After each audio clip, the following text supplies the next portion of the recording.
move on and are chanting for sovereignty for Indigenous Australians. Now on to our political panel, and joining me now is Labor MP Kelvin Thomson, Liberal MP Andrew Laming. Thank you both very much for your time today. Good afternoon. Andrew Laming, first to you. David. What's your reaction to the Prime Minister's decision on Knights and Dames, in particular Prince Phillip? Well, there's a level of shock. I'm sure Phillip is a great guy. If you regard the Knights and Dames as essentially anachronistic, as I do anyway, I therefore don't judge the choices. In essence, this was done on Australia Day. He's an addition to that list as a foreigner. I have no problem with foreigners being recognised, but you're quite correct. It's caused an enormous amount of confusion about what the big issues are. Are the big issues who we're recognising on Australia Day with a knighthood? Or is it the anachronistic carbon tax, you know, the red tape, the bureaucracy, the pink bats, the stuff we've all got rid of, and we're very thankful we did. In the end, I think Australians choose getting rid of the latter and don't worry as much about the former. So how is it that Tony Abbott wasn't able to see it the way you and many of your colleagues are seeing it? Is this a question about his judgment in this case?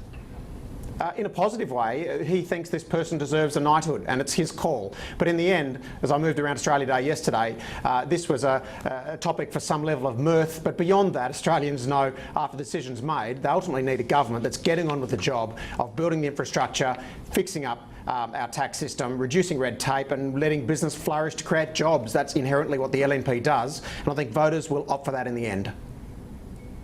So it's been a distraction of his own making, though?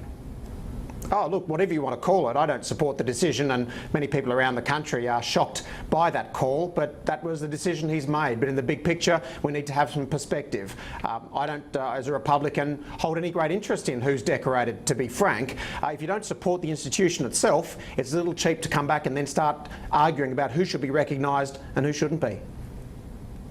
Your colleagues, and you've been pretty scathing there, but your colleagues have certainly been very scathing, particularly behind the scenes, privately. Are there doubts about Tony Abbott's ability to come back from this? There's no need for him to come back because he's getting on with the job that he's got in 2015. Tough budget to sell in 2014. Now people will be watching health reform, tertiary education reform, welfare reform, Indigenous reform, as we're seeing outside the doors of Parliament House. These are the things that test government, not the decision made on Australia Day. Okay, so what are you sort of urging his office and him and the leadership group, the whole government, to do now? Well, 2015 is a new year. There's significant social policy challenges in front of the nation. We've had a very, very tough budget. We have basically conditions internationally getting worse, greater challenges with our balance of trade. We have to now decide exactly where we steer the ship in 2015, with great expectations, of course, around tightening up the ill discipline of 6 years of Labor. But at the same time, people want to know the decisions will be fair and that they'll be appropriately directed, that they'll be focusing on waste, that they'll be addressing what we call mutual obligation and participation requirements in the economy to get people back to work. That's ultimately how government will be judged. I think we'll always run the economy better than Labor, but I think voters want to know that our social policy keeps up with those high expectations and doesn't become a drag.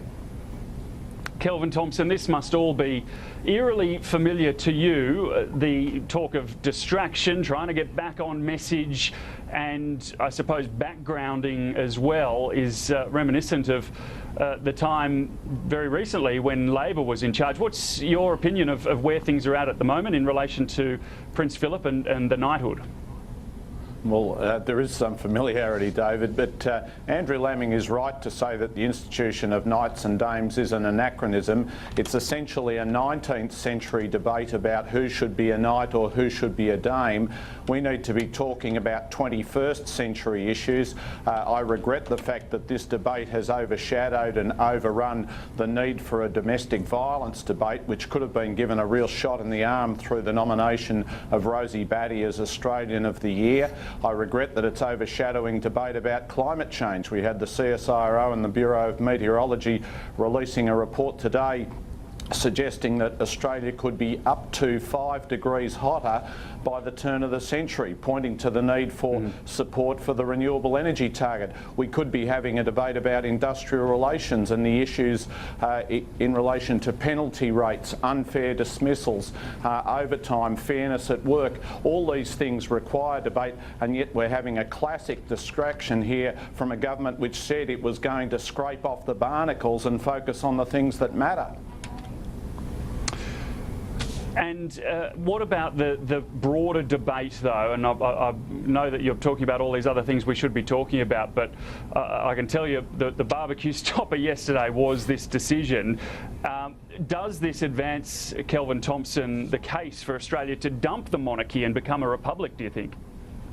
Well, I believe that most Australians do support an Australian for our head of state, and I strongly campaigned in support of that back in 1999. I think if we're going to get the constitutional change, Republicans need to reach some agreement about the nature of the change, and you've had that debilitating division between people who are in favour of parliamentary appointment and those in favour of the direct election. But I think for Tony Abbott to be taking the step that he has is a distraction that the nation doesn't need, and frankly I think he's done Prince Philip and the royal family a disservice. I don't think they should be dragged into what is a highly politically partisan debate about knights and dames, where the vast majority of us think that this institution was done away with back in 1980 or thereabouts, over 30 years ago, and should not have been reinstated.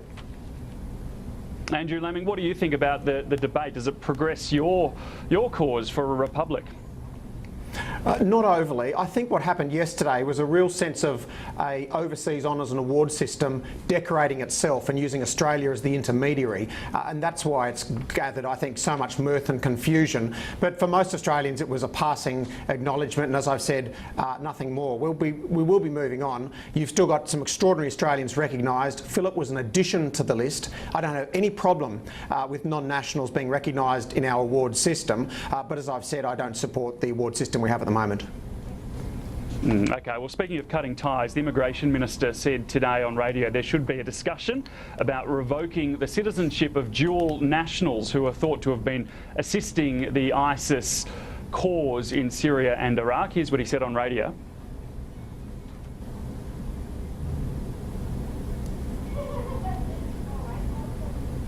Okay, we don't have that grab of Peter Dutton there. Let's just move on.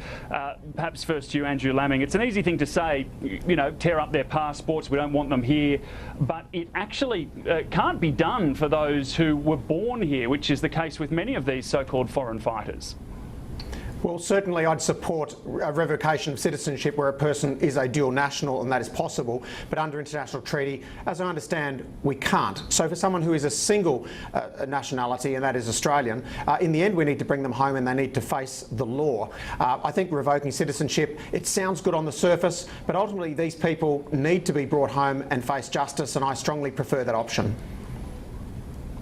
What about you, Kelvin Thomson? If they have 2 passports or more, do you support Australia revoking their Australian one so they can't come back here?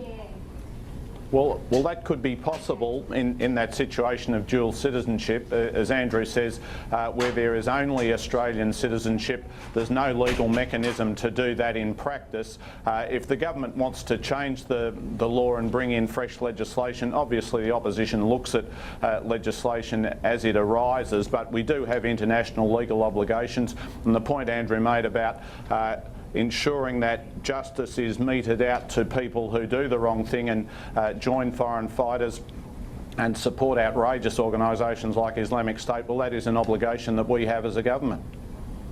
And adding to that, David, if I could, you know, you're looking here at the pointy end, those that have been followed by intelligence agencies, but we have far greater numbers than that who are on the precipice of joining these groups. We need early intervention at home. Spending large amounts of taxpayers' money on programs with limited evidence base is a concern, and we do need to be more effective at stopping these people from leaving our shores in the first place. Andrew Laming, Kelvin Thomson, we are out of time. Thank you very much for joining us, and thanks for your company at home. Good to talk. I'm David Lipson. Ashley Gillen is up with Sky News Live right after this.